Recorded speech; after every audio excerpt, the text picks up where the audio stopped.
À scruter pour nous la une des journaux Côte-d'Ivoire. Amitonu prêt à nous en livrer la substance Côte-d'Ivoire. Amitonu, bonjour. Bonjour Joël Tondji, bonjour également nos amis téléspectateurs. Quel sujet domine l'actualité ce jour?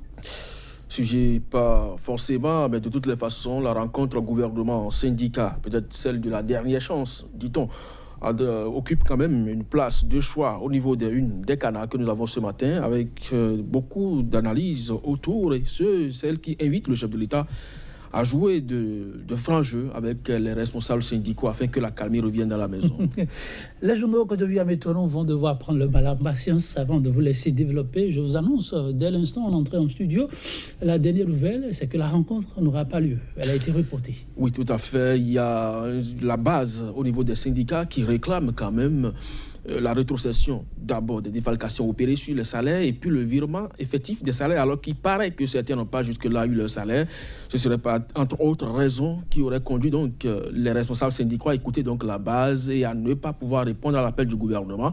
Mais on ne sait pas si de l'autre côté, on attend que le gouvernement de la rupture, à travers la normocommunication, nous informe de ce que, effectivement, soit c'est les responsables qui ont boycotté, les responsables syndicaux qui ont boycotté la rencontre, ou si c'est le gouvernement qui l'a exprès fait. De toutes les façons, ça n'a pas eu lieu. L'UNESCO brandit quand même l'épée de Damoclès si, à partir du 13 mars, l'État, en tout cas, la rentrée n'est pas effective sur toute l'étendue du territoire national.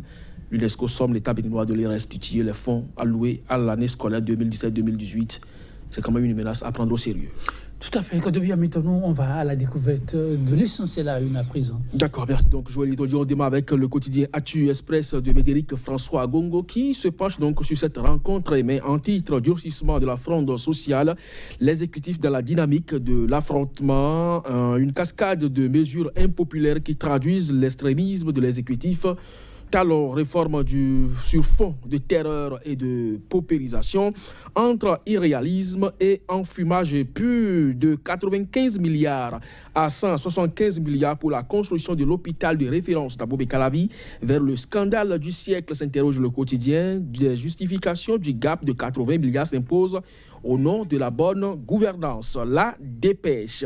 Gouvernance au Bénin, les fantômes de la rupture, vous avez en image caricaturée assez d'acteurs politiques et puis bras de fer gouvernement travailleurs.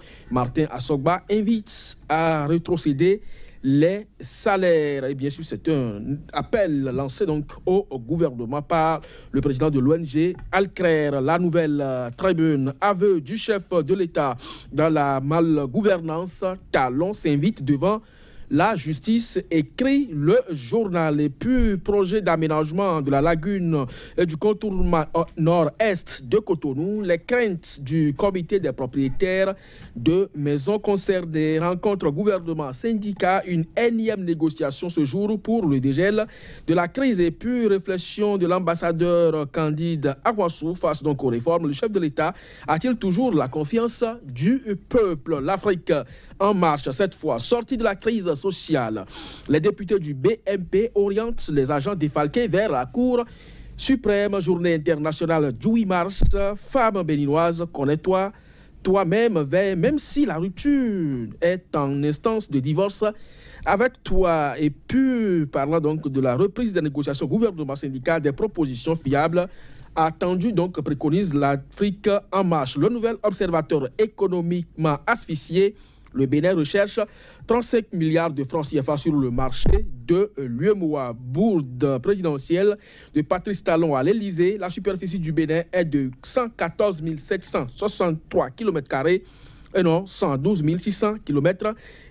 La question du mandat unique passé 5 ans est partie d'ici Patrice Talon et puis mise en place hypothétique du COSLEPI que réservent les prochaines joutes électorales. C'est une interrogation. Matin libre, dénonciation de dettes, Badamassi compromet Ebomaf et s'expose positionnement sur la législative de 2019. Djogbenou et Aladatin se cherche et puis succession à la présidence de l'UNAMAB. Adjaka transmet le flambeau en pleine lutte. Le professeur Aïvo salue donc un combattant de démocratie.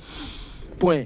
Média, suspension de Léadi Soglo, la Cour incompétente pour en attester de la légalité ou non. Le suspense reste donc entier. Et puis, élection législative 2019, tout se joue dès maintenant.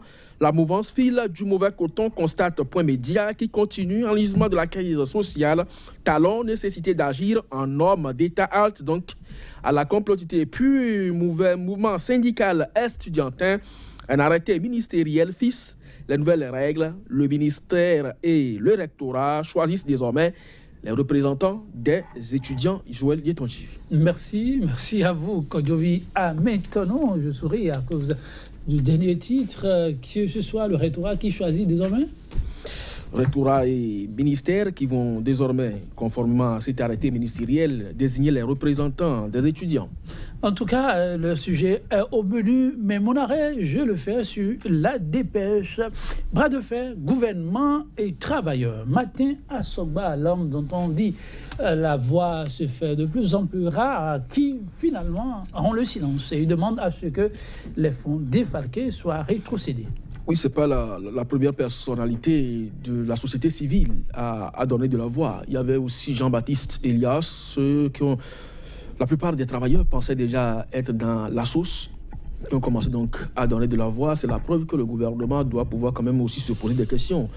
Depuis peu, c'est des gens qui sont attendus donc sur les sujets brûlants de l'actualité, mais qui malheureusement ne répondent pas aux attentes des uns et des autres. Mais aujourd'hui, ils pensent que pour l'accalmie, eh bien, non seulement que la grève déclarée illégale ne devrait pas provenir du gouvernement pour la première personnalité, la deuxième qui pense aujourd'hui que pour un dégel, il faut aussi que les fonds défalqués soient rétrocédés. Je crois que c'est de bon droit que ces acteurs-là reviennent au devant de la question parce que, étant membre à part entière de la société civile, tout ce qui se passe aujourd'hui, les syndicats se retrouvent également dans les 7 composantes de la société civile. Donc à partir de cet instant, je crois que c'est des gens qui ont droit à la parole. Et si aujourd'hui ils montent au créneau, le gouvernement a intérêt à les écouter. Parce que vous savez, depuis un certain temps, lorsque vous donnez un autre point de vue que celui du gouvernement ou que ce que les uns et les autres au niveau de l'exécutif veulent entendre, vous êtes systématiquement tassés, non pas d'opposants, mais d'ennemis de la République. Mais aujourd'hui, l'éducation est en mal, beaucoup plus, et cette menace de la couleur blanche qui plane sur l'année scolaire ne réjouit personne. Et donc, en la matière, je crois que des personnalités comme Matin Sogba doivent aussi être écoutées en tant que ONG d'une part et en tant que parents d'élèves aussi. Merci, Kodjovi Ametonou. Je vais faire un autre arrêt, si vous le permettez. C'est avec la nouvelle tribune. Aveu du chef de l'État pour la malgouvernance. Talon s'invite, écrit la nouvelle tribune, devant la justice. Bon, on dit une faute avouée à moitié pardonnée. Donc la seconde moitié doit être réglée comment et où. Je crois que c'est peut-être ce qui a amené le quotidien à écrire ainsi, puisque le chef de l'État dit pour le parcours qui est le sien, et vu son âge, il ne peut s'empêcher de reconnaître que l'iniquité, l'inégalité et la malgouvernance qui a toujours caractérisé le pays, ne serait-ce que ces 10 dernières années, lui a profité. Et c'est honnête de le reconnaître tout au moins. Et donc c'est à cela, moi je salue donc le mérite du président de la République qui reconnaît avoir profité donc des maigres ressources du pays pour se faire lui fortune. Et il va plus loin en disant que c'est une minorité qui s'accapare des richesses du pays. C'est le chef de l'État qui le dit. Et donc à partir de cet instant, aussi bien lui, président Patrice Talon, qui reconnaît ce fait, si le journal doit pouvoir inviter donc le chef de l'État devant la justice, il doit donc demander que le clan présidentiel, aussi bien de la gouvernance actuelle que les gouvernants qui ont déjà eu à gérer donc ce pays et qui se retrouvent minoritaires à prendre en otage les richesses du pays, doivent pouvoir unanimement en répondre. Et ceci participe donc de la bonne gouvernance et de la traçabilité de nos ressources. Aujourd'hui, le Bénin est en difficulté. Le journal, je crois... le nouvel observateur l'a écrit, le Bénin est actuellement en train de rechercher 35 milliards au niveau du marché de l'UEMOA, simplement pour dire qu'il n'y a pas de l'argent dans les caisses. Alors, pour faire face donc au projet de l'éducation, au projet des dessertes rurales et au projet d'électrification rurale. Donc, à partir de cet instant, qu'un petit clan, un groupuscule s'accapare des richesses, petits, futiles, énormes ou minimes du pays, je crois qu'ils doivent en répondre. Et si le journal cite le chef de l'État, juste à travers ses propos, je pense qu'il doit pouvoir donc demander aux autres gouvernants qui ont eu à présider au règne de ce pays de pouvoir répondre également de leur gestion afin que la lutte contre la corruption, que d'aucuns tâchent aujourd'hui de sélective, soit inclusive et que les uns et les autres rendent gorge. Ici, moi, je ne vois pas beaucoup plus de gens en prison qui retrocèdent les fonds, un peu comme ce qui se passe au Nigeria. On vous interpelle dans le dossier d'une malversation, vous remboursez ce que vous avez volé à l'État, et si entre-temps cela devait générer des bénéfices, vous devez aussi l'en accompagner. Donc je pense que si on en arrive à ces extrêmes dans notre pays, eh bien, ce que les uns et les autres demandent doit pouvoir se normaliser. Oui, on croise les doigts pour cela, mais parlant toujours de la lutte contre la corruption, c'est la Nouvelle Tribune qui revient sur la sortie de l'honorable Rachidi Gbadamassi, les très attendus dossiers ICC Service, Sensad. Eh bien, le député de la 8e circonscription électorale remue le couteau dans la plaie tout en relançant les affaires. Oui, je crois que c'est de ça qu'il est question et tous les citoyens, en tout cas, qui sont en mesure de réclamer des vérités dans ces différents dossiers, doivent saluer quand même le courage de l'honorable. Alors, au niveau du gouvernement de Patrice Talon aujourd'hui, il y a des gens qui ont des informations à donner.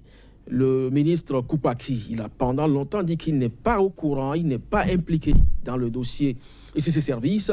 L'affaire Sensad, il y a des gens aujourd'hui au gouvernement qui savent comment ce dossier-là a été géré. C'est le lieu pour eux de monter au créneau, puisque le président Patrice Talon a inscrit dans cette lutte contre la corruption, de monter au créneau, d'apporter donc des informations à la justice afin que ceux et celles qui sont impliqués véritablement au premier chef puissent véritablement être épinglés. Donc moi je pense que cette sortie médiatique de Rachidi Gbadamassi, au-delà de sa visée électoraliste, doit pouvoir donc attirer davantage l'attention des uns et des autres sur ce que la lutte contre la corruption doit pouvoir continuer et s'étendre donc à tous les niveaux. Merci à vous, Kodjo Métonou. Mesdames, Messieurs, merci. Ce sera tout pour la revue des titres du jour. Demain, c'est un autre jour. On se revoit pour d'autres développements. À demain.